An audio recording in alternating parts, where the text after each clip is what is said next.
Dyma digwyddiadau'r wythnos.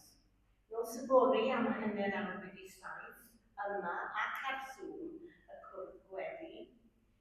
Wedyn ni bore dydd Mawrth yma bydd ffrindiau bach am hanner awr wedi 9. Y gornel glid yn Tabernacl yr Aeth rhwng 12 o'r gloch a 2 o'r gloch i Mercher. Yn diolch i bawb sy'n gwneud y gwaith da o wasanaethu'r digartref yn y ddinas. Tîm Ebenezer bydd yn Hamdden Mercher.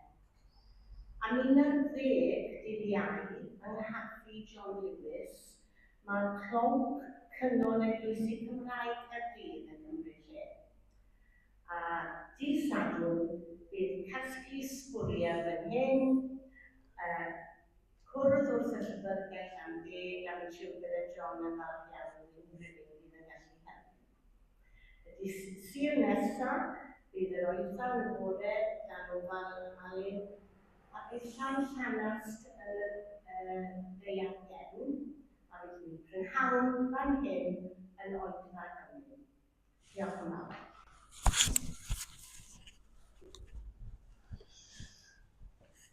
Diolch yn fawr i chi, Jill, am y cyhoeddiadau.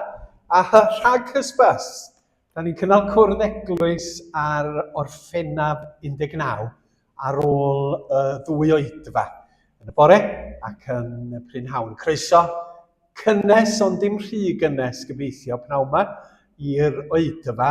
Braf iawn cael eich cwmni chi. A da ni'n croesawu Mai Robbins a Catrin Janes sydd wedi bod ar eu trafals yn ystod yr wythnosau dwytha. Braf cael eich cwmni chi. Gawn ni air o weddi cydweddion. Arglwydd, da ni'n dod i dygeisio i fod yn dy bresenoldeb iachusol di. Da ni'n dod i glywed am dy gariad yn yr arglwydd Iesu Grist. Ac i sylweddoli o'r newydd trwyddo ef yn bod ni yn ddiogel yn dy freichiau tragwyddol. Bod ganddo ni obaith sydd yn ddiddarfod a bod ganddo ni neges fendigedig i'w rhannu gyda'r byd anghennus hwn. Duw anfeidrol yw denw, llanw'r nefoedd, llanw'r byd. Fena'i dinau sy'n dolrain trwy'r greadigaeth faith i gyd. Ffili a ffeindio i'r cyflawnder sydd arnau chwant. Dwed a ellir nesu atat, dwed a ellir dy fwynhau, heb un gorchydd ar dy wyneb nac un gwg i'm llwfwrhau. Dyma'r nefoedd, rwyf am gael ti yma i'r bedd.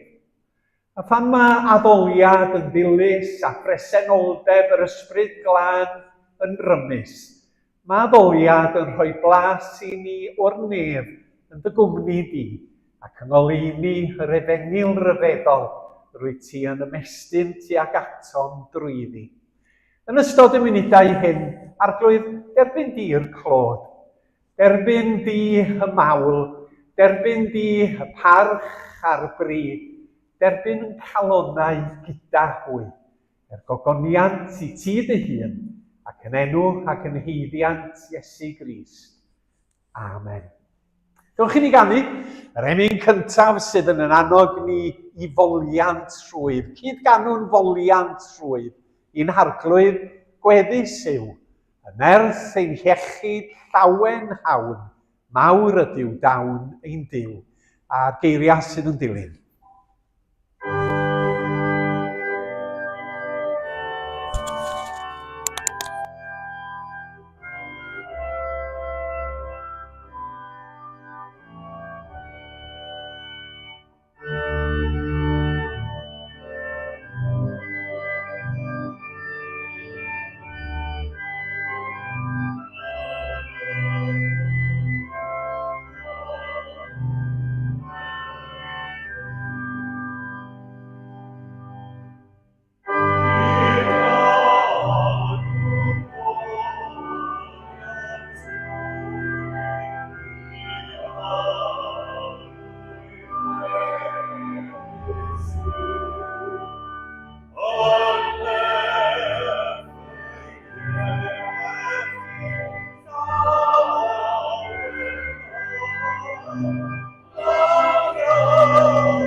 Dylwn ni ychwanegu bod hi'n hyfryd cael cwmni Megan Williams efo ni. Di Megan ddim wedi gallu bod am ambell i wythnos, ond Megan, mae'n braf cael eich cwmni chi yn y cwrdd y prynhawn yma.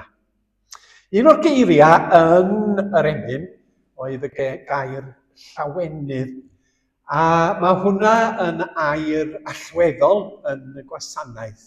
A mi fyddai'n sôn am lawenydd wrth agor y gair. Ac felly dwi wedi dewis Salm 33 i ddarllen ohoni heddiw. A'r gair cyntaf yn Salm 33 ydy llawen hewch. Llawen hewch yn yr arglwydd, chwirau cyfiawn. I'r rhai uniawn gweddus i'w moliant. Molwch yr arglwydd ar delyn, canwch salmau iddo ar offeryn dectant. Canwch iddo gan newydd. Tynwch y tanau'n dda, rhowch ddloedd. Oherwydd gwir yw gair yr arglwydd, ac y mae ffyddlondeb yn ei holl weithredoedd. A mae'n caru cyfiawnder a barn, y mae'r ddaear yn llawn o ffyddlondeb yr arglwydd. Trwy air yr arglwydd y gwnaed y nefoedd, a'i holl lu trwy anadl ei enau. Casglodd y môr fel dŵr mewn potel, a rhoi'r dyfnderoedd mewn ystordau. Bydded i'r holl ddaear ofni'r arglwydd, ac i holl drigolion y byd ar swydo rhagddo. Oherwydd llefarodd ef, ac felly y bu. Gorchmynodd ef, a dyna asafodd. Gwna'r arglwydd gyngor y cenhedloedd yn ddim a diffetha gynlluniau pobloedd. Ond saif cyngor yr arglwydd am byth a'i gynlluniau dros yr holl genedlaethau. Gwyn ei byd y genedl y mae'r arglwydd yn dduw iddi. Bobl a ddewisodd yn eiddo iddo'i hun. Y mae'r arglwydd yn edrych i lawr o'r nefoedd ac yn gweld pawb oll. O'r lle y triga y mae'n gwylio holl drigolion y ddaear. Ef sy'n llunio meddwl pob un ohonynt, y mae'n deall popeth a wnant. Nid gan fyddi'n gref y gwaredu'r brenin, ac nid am nerth mawr yr achubu'r rhyfelwr. Ofer ymddiried mewn march am waredigaeth, ei holl gryfnder ni all roi ymwared. Y mae llygaid yr arglwydd ar y rhai a'i hofna, ar y rhai sy'n disgwyl wrth ei ffyddlondeb, i'w gwaredu rhag marwolaeth a'i cadw'n fyw yng nghanol newyn. Yr ydym yn disgwyl am yr arglwydd. Ef yw ein cymorth a'n tarian. Y mae calon yn llawanychu ynddo, am i ni ymddiried yn ei enw sanctaidd. O arglwydd, dangos dy ffyddlondeb tuag atom, fel yr ydym wedi gobeithio ynot. A diolch i Dduw am ei air sanctaidd. Amen. Da ni am y gydweddio, a ga i ofyn i chi blygu pen wrth i ni droi at yr arglwydd mewn gweddi. Dad Nefol, da ni'n diolch i ti am dair, a diolch am eiriau y salmydd sydd yn mynegu gymaint o'n teimladau ni, ac sy'n gymorth i ni fynegu yn haddoliad i ti. Llawen hewch yn yr arglwydd chwirau cyfiawn. Molwch yr arglwydd ar delyn, canwch salmau iddo ar offeryn dectant. Canwch iddo gan newydd. Tynwch y tanau yn dda, rhowch ffloedd. A chyda'n gilydd, dyma da ni yn ceisio i wneud yn yr oedfa yma'r Brynhawn Sul. Tynnu'r tanau yn dda, nid tynnu'r tanau yn wael neu yn dila, ond y bod ni ymroi gyda'n gilydd i daddoli di.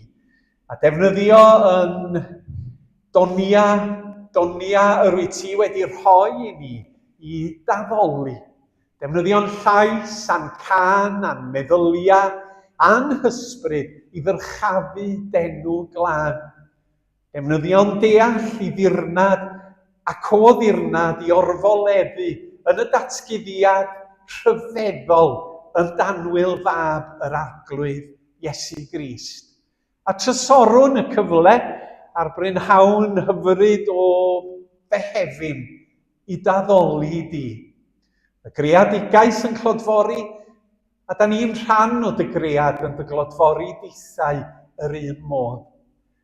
Tyrd yn yr ysbryd glân i'n bendithio ni, fel yn bod nina yn y tro yn dy bendithio di dy hun, wrth i ni ymateb i dy ras syfrdanol, wrth i ni ymateb i eiriau'r salmydd sydd yn cadarnhau'r ffaith dy fod ti yn dduw sofran, yn holl wybodus, yn bresennol ym mhob man, yn ymwybodol o'r hyn oll sydd yn digwydd o fewn i'r greadigaeth, o fewn i ddynoliaeth ac o fewn i galon dyn.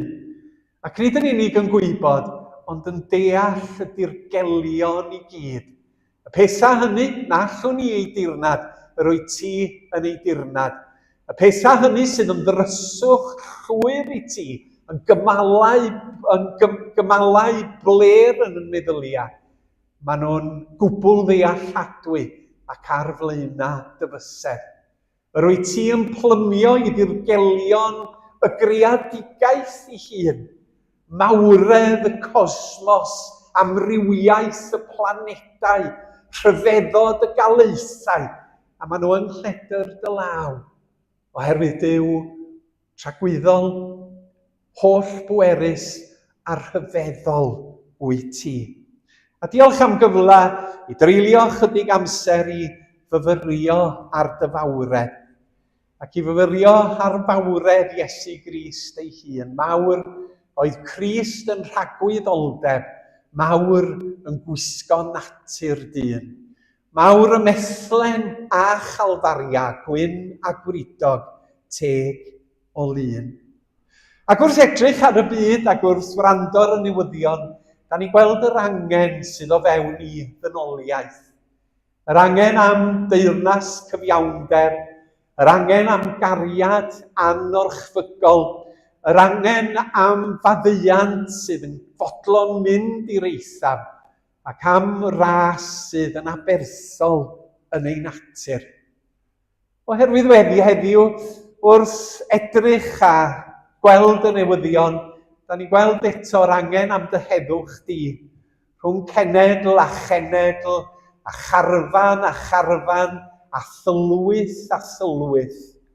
Ym mhob man lle mae gwrthdaro, a drwg deimlad, a chasineb yn cynyddu rhwng pobl a'i gilydd, ein gweddi dair ni yw am heddwch. Y bydd arfau rhyfel yn cael ei gosod o'r neilltu. Y bydd dy faddeuant di yn dod â chymod rhwng pobloedd a'i gilydd, ac y byddan nhw'n gallu gadael camgymeriadau y gorffennol a chychwyn o'r newydd mewn harmoni. Fe wedi yn dros Gymru y prynhawn yma, y wynllan wen a roed i'n gofal ni, y genedl fach yma, gwych a gwechil, rhagorol a gwael. Cyfuniad ym mhob cenedl ar wyneb deuar lawr, ond rwy ti wedi'n gosod ni yma i weini arni, i dystio iddi, i edrych ar ôl i nodweddion a'i buddiannau, a'i thraddodiadau, a'i llaeth, fel rhan o dy greadigaeth di. Ac i sôn am yr arglwydd Iesu Grist. Da ni yn ymwybodol iawn bod anialwch ysbrydol yn datblygu o'n cwmpas ni. A diolch i ti am y werddonau bach yna o ffydd ac o obaith ac o Gristnogaeth iach sydd yn bodoli. Ac fe weddiwn ni'n am adnewyddiad ysbrydol yn cymunedau. Adnewyddau'r eglwysi sydd yn dal i fyw yn dyddiau ni. Plana gynulleidfaodd newydd lle mae angen gwneud hynny mwyn cryfhau y dystiolaeth Gristnogol. Fe wedi o'n dadnefol am arweiniad yr ysbryd i weithwyr Gristnogol drwy Gymru ben Balader. Yr rhai hynny sydd yn ymlafnio yng nghanol diffyg ymateb. Yr rhai hynny sydd yn digaloni a'i sioni gan ddiffyg twf. Dyro ni weledigaeth i fod yn berthnasol i'r Gymru hon. Dyro ni egni i weithio yn ddygyn dros y deyrnas di. A dyro ni y doethineb i gymhwyso newyddion da yr arglwydd Iesu i'r byd cyfoes hwn. Cofiwn am ein gwleidyddion am yr llywodraeth newydd y mae Caerdydd, ac am y nifer fawr o wleidyddion dibrofiad o bob plaid sydd yn gweithio ar yn rhan i yr etholwyr. Nid i tywys nhw i geisio cyfiawnder a daioni a thegwch o fewn i siroedd Cymru, ac y byddan nhw'n gallu cydweithio dros gyfiawnder. Nid ffrio, nid gwrthdaro, nid troi'r dŵr i'w melyn ei hunan, ond ystyried angen y tlawd a'r bregus, ystyried angen yr wladwriaeth les a'r NHS, ystyried angen yn plant a'n pobl ifanc a'n ysgolion, ystyried angen yn heconomi, fel yn bod ni yn wlad ffyniannus a theg a chyfiawn i bawb gael byw ynddi. Fe gofiwn hefyd, Dad, am yr rhai hynny sydd yn sâl, yr rhai hynny sydd yn cael profion yn yr ysbyty, yn derbyn triniaetha dan law meddygon. Fe weddion am iechyd iddyn nhw i'r dyfodol. Fe gofiwn am yr rhai hynny sydd dan bwysau cyflyrau iechyd meddwl, yn dioddaf o bwysau a yn teimlo o dan y don, yn methu ymdopi ar hyn sydd yn digwydd o ddydd i ddydd, ac yn teimlo yn anobeithiol. Fe fyddiwn am yr wasanaethau sydd ar eu cyfer, y bydd rheini yn gyhyrog ac yn ddigonol, ac fe fyddiwn hefyd am yr angen ysbrydol sydd angen yng nghenedl y Cymru. Tyrd ysbryd glân, adnewydda ni, adnewydda dy bobl a dylanwada ar genedl y Cymru.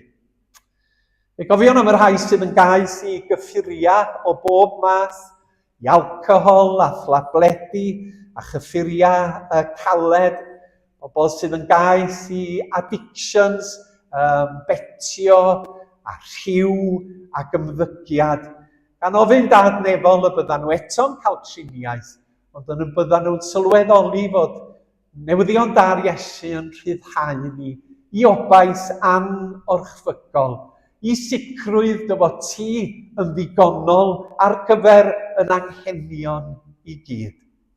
Ac yn olaf, fe weddiwn dros yr rhai hynny sydd ddim yn dda o blith aelodaeth Ebenezer, yn ffrindiau ni sydd yn methu ymuno mewn oedfa bellach. Cyflwynwn hwyn yn y dyner a'r teuluoedd mewn profedigaeth. Cliw yn gweddi, yn enw Iesu Grist ein Harglwydd. Amen.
Mae wedi bod yn eithriadol o boeth yn ystod yr wythnosau dwytha, a mae adeiladau yn cadw'r gwres yn hirach na y tu allan.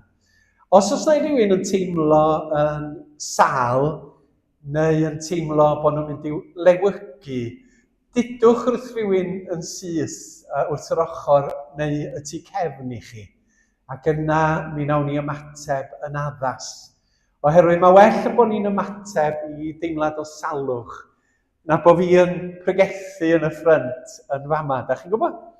Mae wedi bod yn dywydd anghyffredin o boeth. Felly, peidiwch â phoeni tarfu anna fi mewn unrhyw ffordd. Ac yn sicr, da chi ddim yn tarfu ar Dduw, da chi'n gwybod? Mae Duw yn dallt, a dwi'n dallt. A mae o'n rhywbeth sydd yn digwydd mewn oedfaon. A da ni eisiau ymateb mewn cariad i unrhyw un sydd dan wasgyfa oherwydd yr gwres neu rhywbeth fel yna.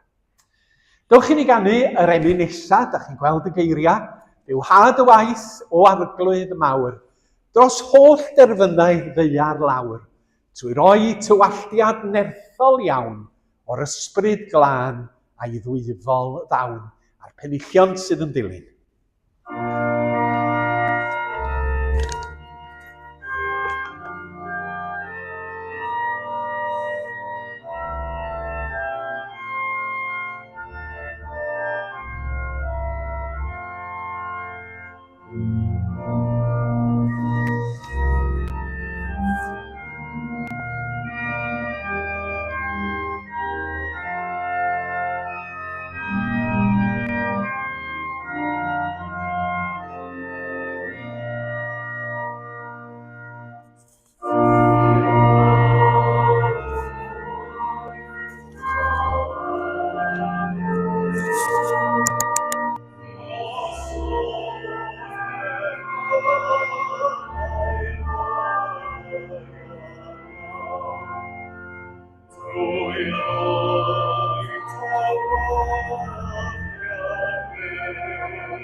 Byddai'n meddwl am hwnna fel emyn twt.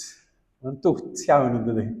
Mae'n dweud, arglwydd bywha'r gwaith drwy'r byd i gyd ymhlith y cenedlau. Bywha'r gwaith yn yr ail bennill ymhlith yn cenedl ni yn hynna. Bywha dy waith o fewn dy dyn y trydydd bennill. Ac yna mae'n dod i'r personol ar y diwedd dydi. Bywha dy waith o arglwydd mawr yn ein calonnau ninnau nawr. A nes i sylwi bod nhw wedi newid y geiriau o'r caniadydd ar gyfer y canion ffydd. Yn y caniadydd, marwhau bob pechod cas oedd y geiriau a chynnydd i bob nefol ras. A marwhau yn derm diwinyddol yn y Gymraeg. Mortification yn Saesneg, marwhau. Ond yr ystyr ydy Duw sancteiddia ni. Dileua'r gwendida ac na ni yn bobl fwy tebyg i'r arglwydd Iesu Grist.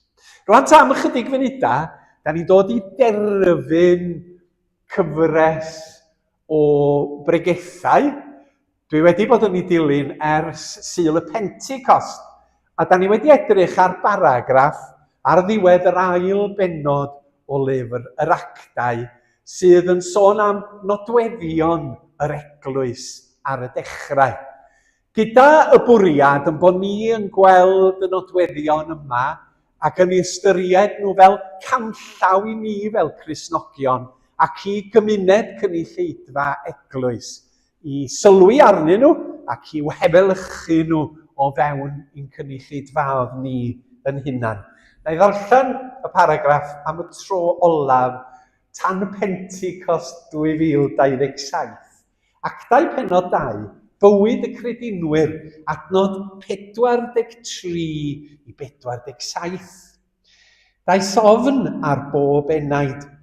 Yr oedd rhyfeddodau ac arwyddion lawer yn cael eu gwneud drwy'r apostolion. Yr oedd yr holl gredinwyr yn hyd yn dal pob peth yn gyffredin. Byddent yn gwerthu eu heiddo a'i meddiannau ac yn ei rhannu rhwng pawb, yn ôl fel y byddai angen pob un. A chan ddyfalbarhau beunydd yn ymfryd yn y deml a thorri bara yn ei tai, roeddent yn cydfwyta mewn llawenydd a symledd calon, gan foli Duw a chael ewyllus da'r holl bobl.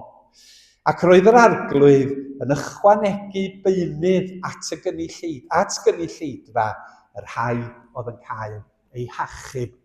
Felly, da ni'n dod at y ddau gymal olaf. Da ni wedi mynd trwy'r rheina yn ystod yr wythnosau yn y prynhawn.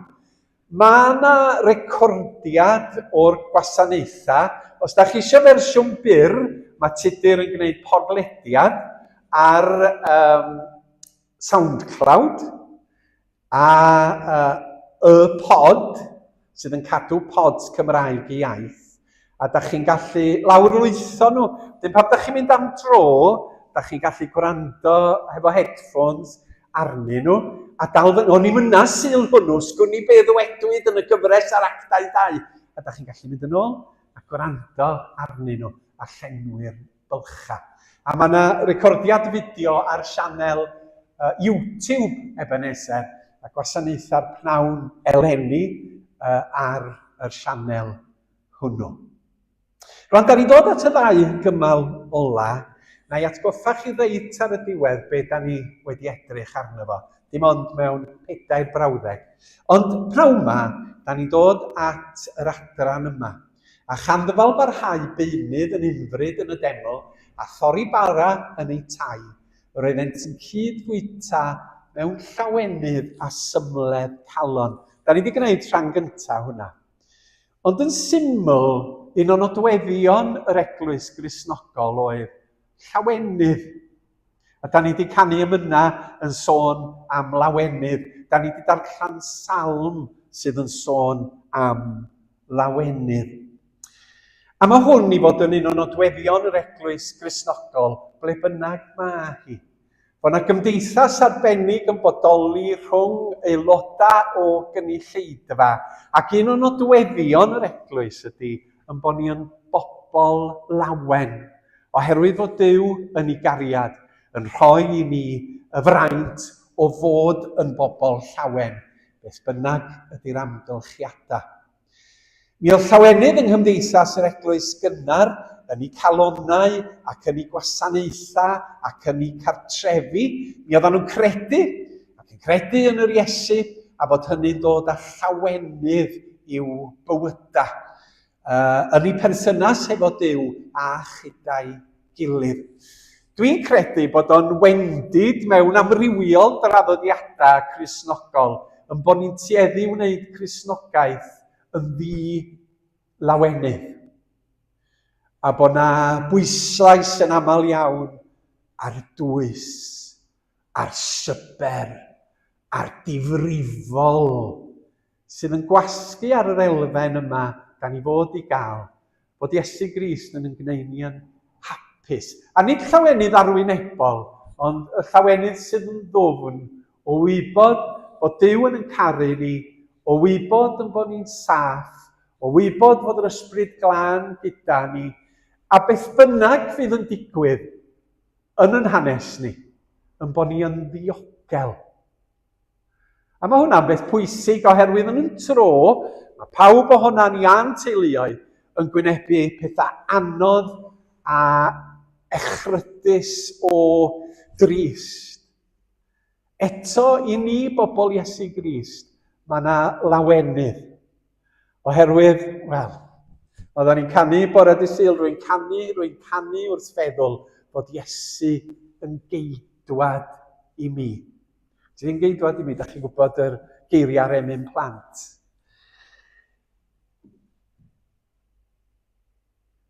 Byddefnos yn ôl yn ni'n cyfeirio at, wythnos dwytha hefyd, geiriau Ann Griffiths yn rhai o'i emyna. A'r ffordd mae hi'n trio mynegu mawredd ac ogoniant Duw. Ac o'n i'n edrych mewn llyfr yr wythnos dwytha, oedd yn sôn am y nodweddion Cymreig, lle oedden nhw'n gorfoleddu mewn gwasanaethau. Eithant i orfoleddu, maen nhw'n dweud yn aml yn yr hen lyfrau. Ac un o nodweddion y Cristnogion Cymraeg oedd y gorfoledd yma. Dydwch yn 1827, o'na ddiwygiad yn Bedd Gelert, ac yn 1827 mi oedd o'n gyfnod lle oedd na artistiaid yn mynd i Aberglaslyn, sy'n fan'na. Be di enw'r afon? Ia, Aberglaslyn. A mi oedd artistiaid yn mynd i dynnu lluniau, a dyma na ddiwygiad yn cychwyn yn Bedd Gelert. A mi oedd yr Cristnogion yn mynd i orfoleddu yn y gwasanaethau. A dyma'r bobl artistiaid cyn oes Victoria yn mynd adra a dweud, oh, it was full of Welsh jumpers. Oherwydd bod pobl yn neidio, a nid, da chi bo, Edinburgh Woolen Mills oedd hwnnw, bryd hynny. Welsh jumpers. Oherwydd oedd y Cristnogion Cymraeg yn gorfoleddu mewn oedfaon ac am ddangos i llawenydd ger bron Duw. Na i ddarllen pwt i chi nes i godi. Cynhaliwyd Cymdeithasfa'r Methodistiaid Calfinaidd ym Mangor. Mae hwn di godi o hanes y Tabernacl Bangor gan Henry Lewis. A mae hwnnw'n lyfr ddigon difyr i ddeud y gwir. Cynhaliwyd Cymdeithasfa'r Methodistiaid Calfinaidd ym Mangor ym 1838. Ac oherwydd y tywydd glub, bu'n rhaid cynnal yr oedfa yng nghapelu'r ddinas. Oedden nhw'n cynnal gwasanaethau'r diwrnod fel yma, nid mewn capal, ond allan yn y caeau ac yn yr awyr agored. Ar un o'n nosweithiau'r gymdeithasfa, roedd cyfarfod pregethu yn y Tabernacl a'r capal o dan ei sang. Y pregethwyr yn noson honno, y pregethwyr yn noson honno, John Phillips a John Hughes Pont Robert, fo gofnododd geiriau yna Ann Griffiths wrth gwrs. Ac fel hyn y disgrifia Henry Lewis yr oedfa. Pregethau John Phillips oddi ar y geiriau Cymer addysg o Jerusalem. Yr oedd ei weinidogaeth yn dra effeithiol ar gorfoledd mor gyffredinol ac mor uchel fel cyn y diwedd nas gellid clywed yr un gair o'r bregeth yn yr oriel.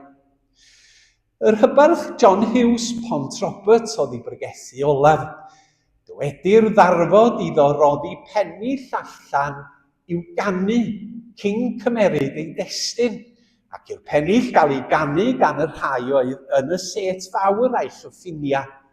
Ond na wyddai y rhai oedd yn y galeri, gan fod y gorfoledd yn boddi y cwbl. Gwelid yr hen batriarch yn dodi ei law agored wrth ei wefusau cynorswyo i'w lais. Ond os cyrhaeddai yr un gair a ddywedai, glistiau neb oedd yn yr oriel, na'r hannau o'r llawr, roes y pregethwr i fyny'r cais a therfynodd y gwasanaeth, ond parhaodd y gorfoledd uchel yn hir ar ôl hynny.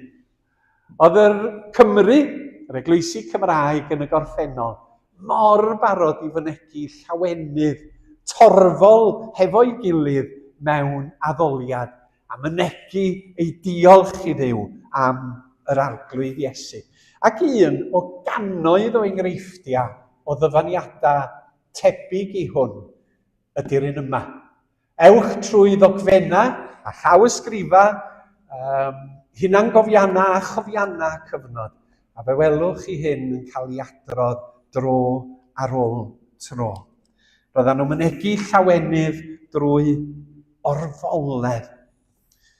A mi oedd y Cristnogion cynnar yn llawn llawenydd. Fi ofyn nhw ni beth oedd yn achosi'r llawenydd. Wel, yn syml yn dweud bod Duw yn ei caru.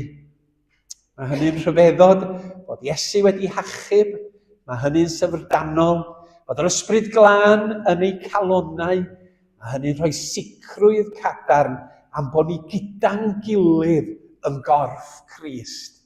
Mae hynny'n rhoi ymdeimlad hyfryd o undod. A mae hyn yn wir heddiw.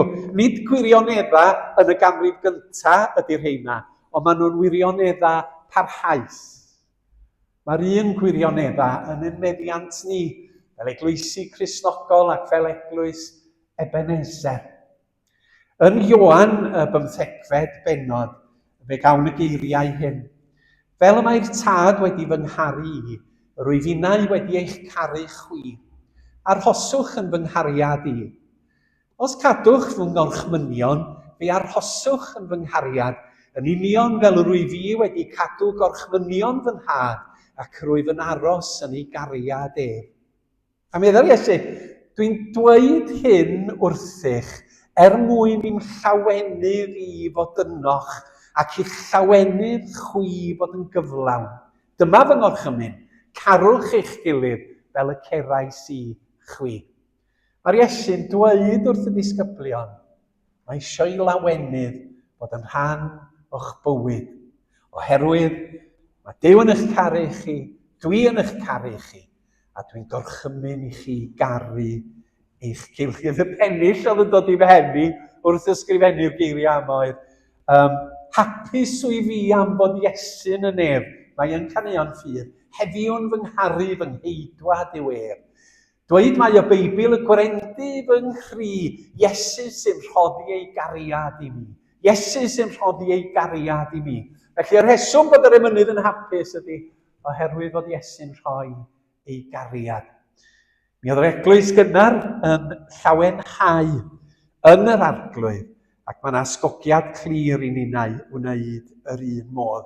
A'r cwestiwn ydy, ydyn ni'n troi Cristnogaeth yn rhy brydd weithiau, bod ni fod yn llym, ac yn ddwys, ac yn llawn pryfder, yn lle bod yr elfen o fwynhad, a llawenydd a chwerthin yn ran naturiol yn bywydau. A da chi bod, dwi falch o fewn i Ebenezer, bod ni chwerthin hefo'n gilydd, bod na lawenydd, a bod hynny yn naturiol i bobl Iesu Grist. A mae'n elfen ddeiniadol i bobl o'r tu allan yn dydy. Gweld bod pobl yn llawen. Ac i gloi, fel hyn mae'r adnodau mynd. Darfoli Duw a chael ewyllus da'r holl bobloedd ac yr oedd yr arglwydd yn ychwanegu beunydd at y gynulleidfa, yr rhai oedd yn cael eu hachub. Dwi'n hoffi'r cymal, mae'n annisgwyl mewn ffordd yn y fan yma, gan foli Duw a chael ewyllus da'r holl bobl. Mi oedd pobl yn edrych ar y Cristnogion, oedden nhw'n meddwl bod nhw'n chydig bach yn weird. Mae siŵr yn dod yn y ganrif gyntaf, yn gwrthod y crefydda sefydledig ar y pryd fel Iddewiaeth ac amldduwiaeth. Ond eto mi oedd rhywbeth hoffus yn perthyn i'r Cristnogion a chael ewyllus da'r holl bobl. Ac i mi mae o'n annisgwyl oherwydd fod y Cristnogion wedi cael ei erlyd yn fuan ar ôl hyn ynde. Ond o fewn i'w cymuned, lle oedd eglwys wedi fflannu ac yn tyfu, mi oedd pobl yn hoffi ac yn rhoi ewyllus da i'r cylchoedd bychan yma o Gristnogion. Ac fel hyn, da ni fod o fewn i'n cymunedau ynde. Yn bobl sydd yn gwasanaethu o fewn i'r man lleol lle rydyn ni'n byw, sydd yn ymestyn allan mewn cymwyn asgarwch, heb fyny dim byd yn ôl, bod na ryw, os da ni'n gwneud hyn, da ni'n disgwyl i chi wneud hyn. Ond y bod ni'n syml yn dangos yn cariad tuag at yn cymydog drwy wasanaethu yn gilydd, ar anghennus, a'r difreintiedig ac yn cyfrannu at fywyd dinas fel Caerdydd a'r cyffinia. Oherwydd dyma sydd yn cael ei gyflwyno yn yr eglwys fore. Nid yn busnes ni ydy bod yn feirniadol byth a hefyd, yn ddrwg dybus trwy'r adag, yn drwm ein llach ar y bobl sydd o'n cwmpas gan ffeindio beia. Da ni fod i garu pobl hyd yr eithaf gan ddangos maddeuant a gras a thrigaredd tuag atyn nhw fel pobl Iesu Grist. Mae'n gymal hyfryd yn dydy, a chael ewyllus da'r holl bobl. Meddai'r Iesu, chwi yw goleini'r byd. Ni ellir cuddio dinas a sodi'r arfryn, ac nid oes neb yn goleuo canwyll a'i rhoi dan lester, ond yn hytrach ar gan gweithbren a bydd yn rhoi golau i bawb sydd yn y tŷ. Felly, boed i'ch goleini chwithau lewyrchu ger bron eraill, mwyn iddynt weld eich gweithredoedd da chwi a gogoneddu eich tad yr hwn sydd yn y nefoedd. Fallai un peth da ni ddim yn ei ddeall ynglyn â'r canrif gyntaf ydy y diwylliant gwahanol oedd yn perthyn i gymunedau oedd wedi dod o dan ddylanwad yr ymerodraeth Rufeinig ac o dan yr ymerodraeth Roegaidd. A mi oedd yna bethau ofnadwy yn digwydd o fewn i gymdeithas oedd yn cael ei derbyn. Un peth oedd lladd babis. Oedd o'n dderbyniol o fewn i'r gymuned, yn arbennig merched bach. Os oeddech chi ddim eisiau merch, oedd bechgyn yn cael ei ystyried yn fwy gwerthfawr na babis merched. Yr arfer oedd gosod y babis y tu allan. Os oedd rhywun arall am gael y babi, oedden nhw'n gallu mynd â nhw. Fel arall oedd y plant yn cael ei gadw babis bach i farw rhwng y cwn a'r brain. Ac un peth wnaeth Cristnogion yn syth oedd dweud, gwrandwch, mae yna werth cynhenid i bob unigolyn. I bob merch bach, i bob babi bach, i bob bachgen bach. A fe ddechreuodd y teuluodd Cristnogol i fabwysiadu y plant yma oedd wedi cael ei gadael yn amddifad. A mae yna straeon erchyll. 2 lyfr os da chi eisiau darllen mwy am y ganrif gyntaf. Ydy un, os fedra i ffeindio'r dyfyniad, gan yr hanesydd Saesneg Tom Holland o'r enw Dominion. Hwna dyn o'r llyfrau gorau dwi rioed wedi darllen. Tom Holland yn ddi-ffydd yn anghrediniwr, ond nath o weld y dylanwad cymdeithasol gafodd Cristnogaeth ar ddiwylliannau paganaidd yn y ganrif gyntaf. Gan ddod â parch at blant, Un arall ydy safle'r ferch. Oedd merched bob amser yn eiddo i'r dyn. Mi oedden nhw bob amser yn cael eu gwasgu, ond o fewn i'r gymuned Gristnogol, mi oedd merched o'r dechrau yn cael eu ystyried yn gyfwerth ar dynion. Ac o'r dechrau cyntaf, mi oedden nhw'n cael awdurdod yn yr eglwys. Mi oedd yna diaconiaid ac arweinyddion oedd yn ferched. Ond o fewn i gymdeithas yn gyffredinol, doedd merched ddim i arwain, doedd merched ddim i fod i gael awdurdod. Ond dyma Cristnogaeth yn dylanwadu ac yn raddol, yn newid meddylfryd y gymdeithas. Mae Tom Holland yn dweud, un o ganlyniadau dylanwad Cristnogaeth ydy atheistiaeth. Yn osodiad rhyfeddol, ond i raddau, mae Cristnogaeth wedi rhoi rhyddid meddwl, wedi rhoi parch at farn bob un, yn bod ni'n sefyll dros y gwirioneddau Cristnogol, a thrwy hynny wedi caniatáu i bobl fod yn anghredinwyr os ydyn nhw yn dymuno. A wedyn yr ail lyfr nes i ddarllen rhyw 2 flynedd yn ôl, oedd The Rise of Christianity gan Rodney Stark, sydd yn sôn pam bod Cristnogion yn ennill ewyllys da yr holl bobl. Ac yna yr oedd yr arglwydd yn ychwanegu beunydd at y gynulleidfa, yr rhai oedd yn cael ei achub. Mewn 2 frawddeg, nodwedd olaf yr eglwys fore oedd efengylu a cymestyn allan. Doedd na'm traddodiad Cristnogol, oedden nhw mewn diwylliant anghrediniol yng nghyd-destun yr efengyl Cristnogol, ond mi oedd hi'n ennill pobl, yn tywys pobl at yr arglwydd Iesu. Ac mi oedd yr arglwydd yn ychwanegu rhagor o aelodau at y cyrff bychan yma. A da ni angen gweld hyn yng Nghymru heddiw, dydan. Da ni angen gweld yr ysbryd yn defnyddio ni i gael pobl i ddod bob yn un ac un, bob yn 10 a 10, bob yn 100 ac yn 100, i gymdeithas ei bobl ef.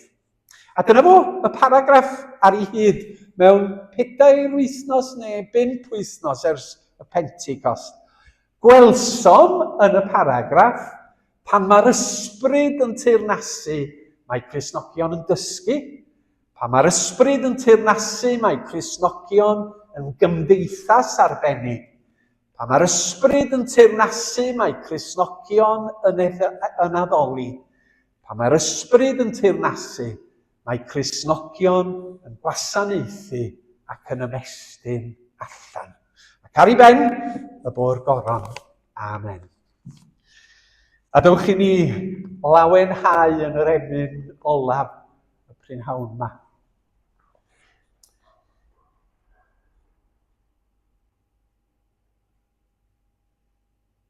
O tyred i'n gwaredu Iesu da, fel cynt y deithos ar dy newydd wedd, a'r drysanghau at rai dan ofnus blai, cadarnhau anerthol air dy her.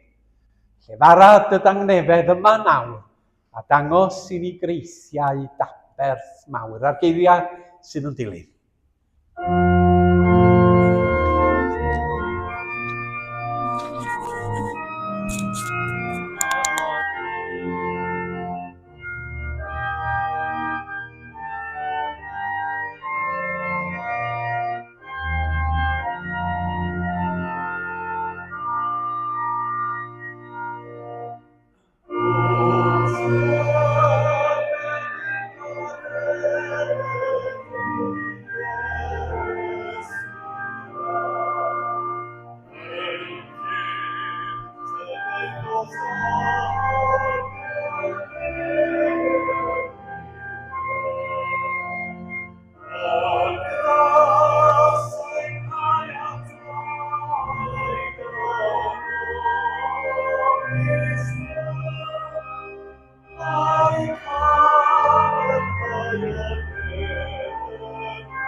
Diolch am eich cwmni prynhawn yma. Diolch am y rhai sydd wedi helpu Helen wrth yr organ yn dewis seremyna. A Gwenda yn croesawu ar y drws, Jill yn cyhoeddi, a John yn y cefndir yn cadw'r dechnoleg i fynd.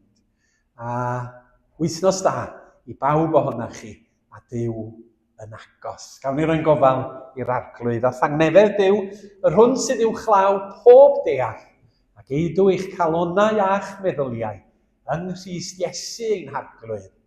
Amen.